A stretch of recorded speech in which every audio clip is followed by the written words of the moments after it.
उत्तर प्रदेश के अंदर चुनावी माहौल को लेकर प्रत्याशी अपनी अपनी किस्मत आजमाते नजर आ रहे हैं। जी मैं बात कर रहा हूं उत्तर प्रदेश के गाजियाबाद के डासना देहात की, जहां पर प्रत्याशियों ने अपनी किस्मत आजमानी शुरू की है और जनता से वोट मांगना और जनता को लुभाने का काम करना शुरू कर दिया है। लेकिन एक मुद्दा यहां पर यह खड़ा हो जाता है, एक बड़ा सवाल यहां पर यह जुड़ जाता है कि 5 साल के कार्यकाल में प्रतिनिधि ने कितना काम कराया है, कितना विकास कराया है, ये जनता से जानना चाहेंगे इस वक्त, क्योंकि हम मौजूद हैं गाजियाबाद के डासना देहात के उस्मानगढ़ी में और वहां पर जाने के बाद कितना विकास हुआ है 5 साल में, ये जानना जरूरी होगा जनता की ज़बानी।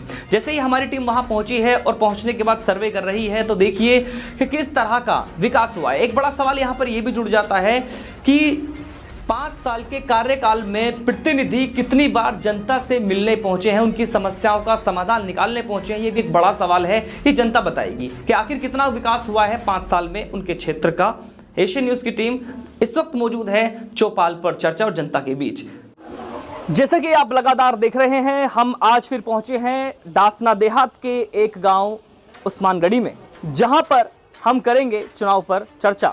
बात करें हम चौपाल पर चर्चा की, जैसे उत्तर प्रदेश के अंदर ये पंचायती चुनाव आ चुके हैं, अब अलग अलग प्रत्याशी अपनी किस्मत आजमाते नजर आ रहे हैं।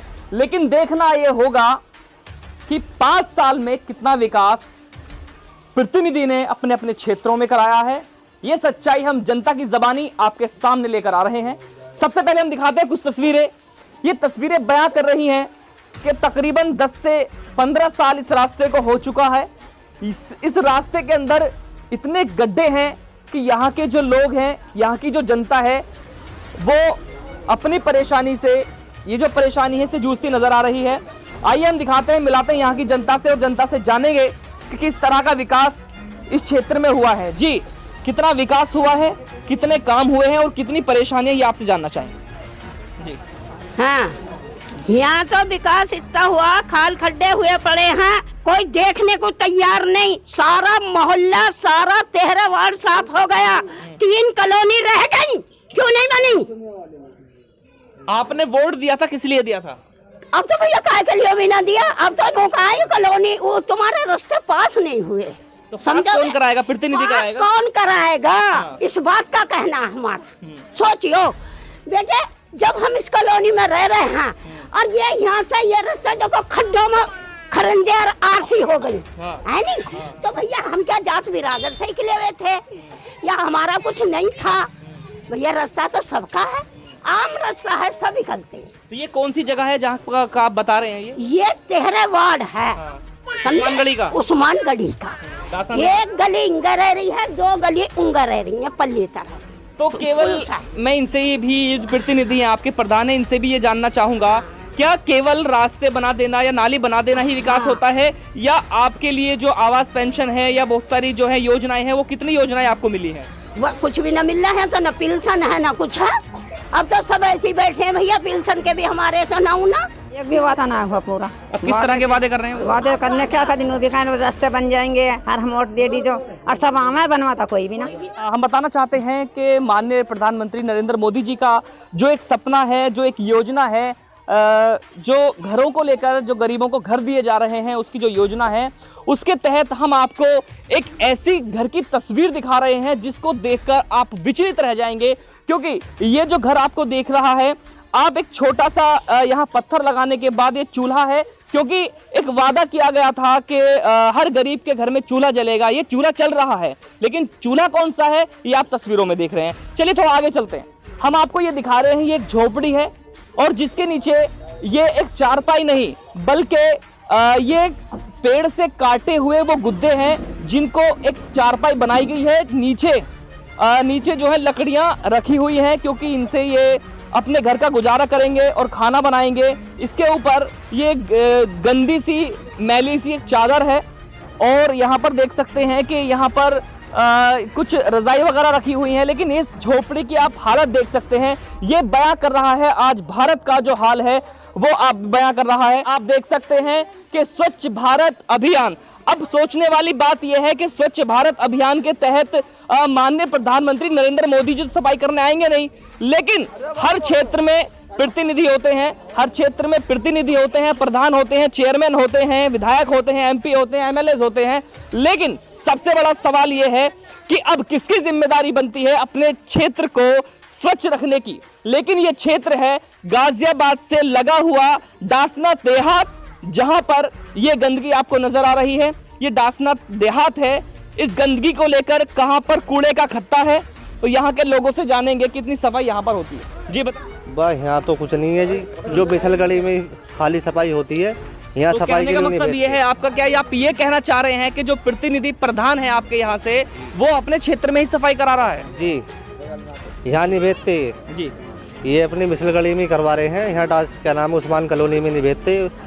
उस्मान चौधरी की जो मेहरबानी है थोड़ी बहुत, जो ये हो जाता है अपना काम इनके कहने सुनने से। ये सबसे पहले एक सवाल आपसे यहाँ पर होता है कि 5 साल पहले जो आपसे वादे किए गए थे, उसमें से कितने वादे पूरे हुए हैं, ये आपसे जानना चाहेंगे। एक भी वादा पूरा न हुआ जी। यहाँ इतनी गारा रहती थी, पानी भरा रहता था। ये थोड़ा सा हमारे जो चौधरी जी हैं, उन्होंने ये बनवा दिया है। चौधरी कौन है? उस्मान चौधरी। अच्छा, हाँ, उन्होंने हमारी थोड़ी बहुत, लेकिन वो तो प्रतिनिधि प्रधान नहीं है यहाँ के, वो अपने पास से करा रहे हैं। हाँ, अपने पास से। अन्य और तो सब आते हैं, वादे करते हैं, कुछ नहीं करते। तो नालियां हैं, इनमें पानी चलता हुआ आपको नजर नहीं आएगा, क्योंकि ये नालियां तो बना दी गई हैं कागजों में चढ़ाने के लिए, लेकिन इन नालियों का जो ऊंचाई है, जहां पर नाले तक ये पहुंचती है, उसकी ऊंचाई घर से लेकर ज्यादा ऊंचाई ज्यादा है।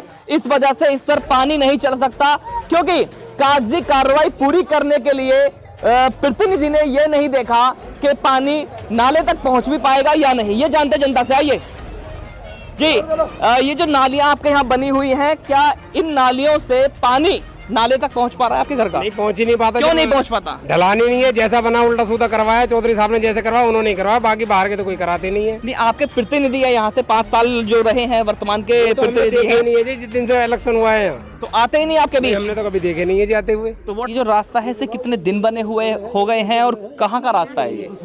ये उस्मानगढ़ी वार्ड नंबर 13 का रास्ता है। नाले पे कैसे 4 महीने बने हुए हैं, और 4 महीने में 3-4 दिन बाद में अपना आप टूटता चला गया। तो कौन है आपके यहाँ का प्रतिनिधि? यहाँ की जो प्रधान है वो रीना रानी है यहाँ की जी, सतीश कुमार के घर वाले इंदर गली से हैं। तो कभी आपके बीच आई वो, कभी देखा वो आपने? हमने आज तक नहीं देखा। 5 साल होने जा रहे हैं और अभी तक हमने देखी नहीं उन्हें। कहाँ का रास्ता है, आपका नाम क्या है, कहाँ के रहने वाले हैं और क्या समस्या है, ये जानकारी आपसे जानना चाहते हैं। उस्मान कॉलोनी गए हैं, हमारा घर ये है। यहाँ बारिश पड़ने पर जो है ना, रास्ते रपटन हो जाती है, और उस्मान चौधरी ने कई बार मिट्टी भी डलवाई है यहाँ पर। तो आपने जो है, जो प्रतिनिधि हैं, प्रधान हैं, आपके बीच कभी पहुंचते हैं, आपकी शिकायतें आपसे पूछते हैं कि क्या परेशानी है, या आप उनके पास कभी जाते हैं? आपने इस रास्ते को लेकर के प्रधान से कभी गुहार लगाई? कई बार बोला प्रधान से, प्रधान आया ही नहीं है यहाँ पे कभी भी। कभी 5 सालों के बीच में पहुंचे नहीं आपके पास? नहीं। ये बड़ी अजब गजब कहानी है। बोलते हैं, कोई आता ही नहीं है। वो तो एक बार ही ना बना अभी। तो आपके जो प्रधान हैं, उन्होंने कभी आप उनके पास पहुंचे समस्या लेकर? नहीं जी, मैं तो गया नहीं, बाकी और तो गए। आपके पड़ोसी गए? तो क्या कहा उन्होंने? कहा क्या उनका बनवाएंगे, ये गली बन गई अंदर की, वो रह गया। तो ये पता चला कि कब बन सकता है? इसकी कोई गारंटी नहीं अभी कब बने। आपके बीच कब पहुंचे हैं यहाँ पर प्रधान? अरे वो तो कभी कभार का है, क्या हमारा चौधरी है यहाँ जो बनवा दिए, उन्होंने बनवा दिए यहाँ इधर उधर से करवा के।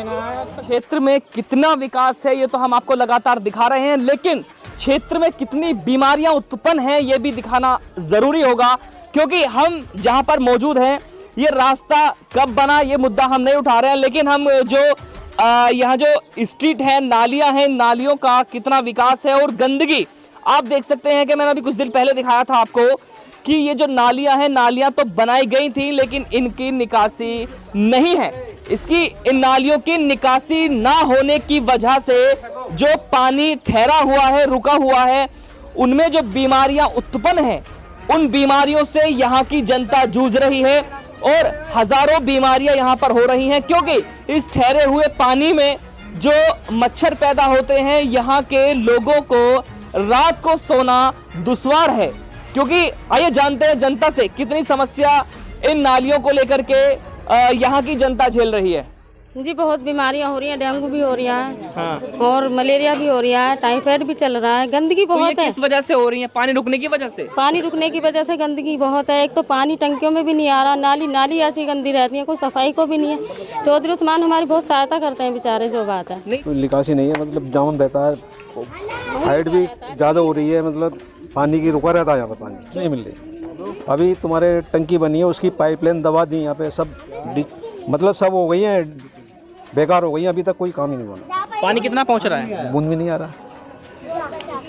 ये समस्या है दासना देहात की, उस्मानगढ़ी की, जहां पर टंकी तो बनी थी लेकिन टंकी के जो पाइप थे वो लगाए गए थे इन घरों के लिए ताकि इन घरों में पानी पहुंच सके और ये लोग पानी का इस्तेमाल कर सकें। लेकिन इन लोगों का कहना है कि पानी तो इन्होंने देखा ही नहीं। टंकी लगने के बाद जो पाइपलाइन बिछाई गई है वो इतनी घटिया सामग्री से लगाई गई है और इसके बाद लगाने के बाद भी इनके घरों तक पानी नहीं पहुंच पा रहा है। यहाँ की जनता परेशानी और यहाँ की जनता लगातार जूझती नजर आ रही है। हम आपको आगे फिर दिखाएंगे। अपने क्षेत्र की पल पल की खबर पाने के लिए एशियन न्यूज चैनल को लाइक करें, कमेंट करें, शेयर करें और सब्सक्राइब करना ना भूलें।